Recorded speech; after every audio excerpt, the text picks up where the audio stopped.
Đây là viên đá beryl mang mã số 14431236. Viên đá có hình oval tỷ lệ vàng giúp viên đá trông đầy đặn, mềm mại và bắt sáng tối ưu từ mọi góc nhìn.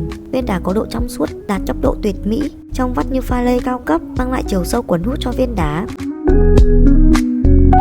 Và trên đây là thông số chi tiết của viên đá.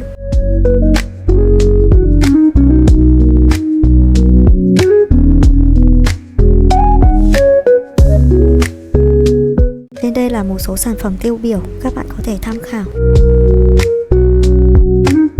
Màu trắng tinh khôi đại diện cho sự minh bạch, thuần khiết và sự khởi đầu hoàn hảo. Được mệnh danh là mẹ của các loại đá quý, viên beryl trắng sở hữu vẻ đẹp nguyên sơ, thanh khiết đến nao lòng với rác cắt oval tinh xảo. Viên đá không chỉ là một món trang sức mà là một tác phẩm nghệ thuật tôn vinh sự chân thành và vẻ đẹp vượt thời gian.